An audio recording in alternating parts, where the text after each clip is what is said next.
J'explique dans mon livre 30 conseils pour réaliser de bonnes affaires immobilières, comment éviter les impayés. Alors je partage bien d'autres choses dans ce livre, c'est un véritable guide de l'investisseur immobilier. J'explique comment j'ai réussi à me constituer un patrimoine immobilier de 1000 biens. Et une question qui vient régulièrement, c'est la question des impayés. Donc, je vois certaines personnes qui ne se lancent pas dans l'investissement immobilier en raison de cette peur en fait.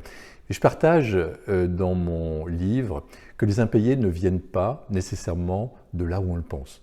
Nous, on a eu des locataires à qui on a fait confiance, qui n'étaient pas dans les normes habituelles, je dirais, d'endettement. Donc leur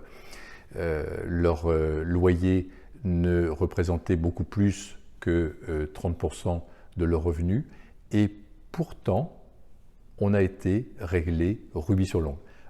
À côté de ça, on avait des avocats, par exemple, qui avaient des difficultés à payer leur loyer. Donc, quand on fait confiance en fait, à un locataire, souvent il veut être digne de cette confiance et les choses ensuite se passent très bien. Dans cette vidéo, je vais vous partager 4 clés pour éviter les impayés. Alors,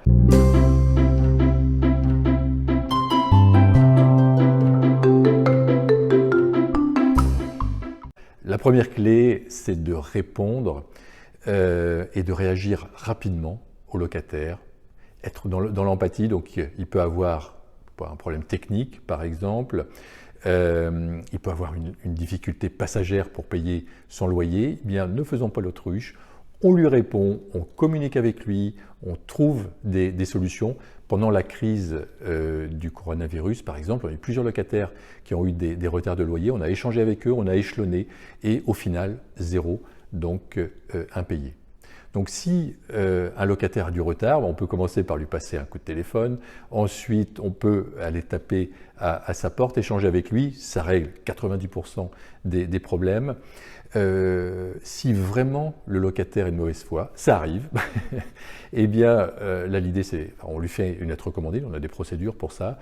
D'abord une lettre recommandée, donc très rapidement, quelques jours après le coup de téléphone ou le fait qu'on ait cherché à le rencontrer.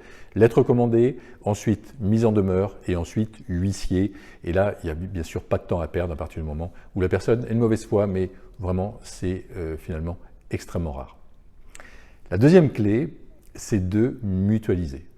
Mutualisons nos investissements. Il est préférable d'avoir 3 appartements de 70 000 euros, par exemple, qu'une maison à 200 000 euros. On peut également privilégier l'achat d'immeubles avec plusieurs lots, plusieurs logements à l'intérieur. Ça réduit, bien sûr, le risque d'impayé grâce donc à la mutualisation.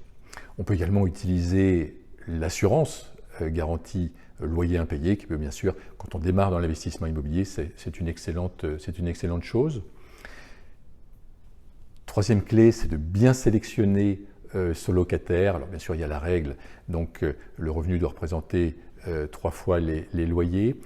Mais au-delà de ça, si vous pouvez rencontrer votre futur locataire, écoutez-le, soyez dans l'empathie, ressentez-le, écoutez votre intuition et souvent c'est notre intuition qui a raison, qui va nous guider, qui va nous dire oui, c'est un bon locataire ou non, il faut mieux que j'évite ce locataire. Demandez un garant, même pour les baux commerciaux, nous systématiquement on demande un garant. Donc, par exemple, quelqu'un signe un bail commercial avec nous pour un bureau ou pour une boutique. On lui demande une garantie personnelle en plus, si la personne est en société, ou un garant extérieur si vraiment on a des doutes. Et si on a un locataire, donc personne physique, eh bien, on demande un étudiant, par exemple, eh bien, on demande un autre garant, un garant donc extérieur. Et en cas de difficulté, je vous assurerai que vous appelez le garant et souvent également le problème se règle donc très rapidement. Une autre astuce que vous pouvez utiliser, c'est d'utiliser le bail notarié, alors plutôt bien sûr pour les baux commerciaux. L'avantage de signer un bail notarié, c'est que c'est un titre exécutoire et si votre locataire ne paye pas, eh bien, vous pouvez saisir directement ses comptes sans passer par les procédures, par les tribunaux, etc. Alors ça a un certain coût, mais c'est une protection donc, pour l'avenir. Donc il y a vraiment des clés, il y a des astuces pour éviter les impayés. Donc c'est vraiment pas la question qui doit vous empêcher d'investir et de vous lancer dans l'investissement immobilier ou de développer votre parc immobilier. Il y a même dans cette période de crise que nous vivons aujourd'hui ou dans la précédente crise des subprimes, on a eu relativement peu d'impayés donc sur notre parc. En plus de cette question des impayés, il y a une question que j'ai souvent, c'est est-ce que c'est le bon moment pour investir? Est-ce que c'est le bon moment pour emprunter? Donc j'ai fait une vidéo à votre attention qui peut également vous aider. Je vous souhaite le meilleur. Sachez qu'il n'est jamais trop tard pour développer un parc immobilier. Donc l'investissement immobilier va vous permettre de réaliser vos projets, de cœur, quels qu'ils soient. Donc avancez un pas après l'autre vers la liberté financière grâce à l'immobilier. Je vous souhaite donc vraiment le meilleur et je vous dis à très bientôt.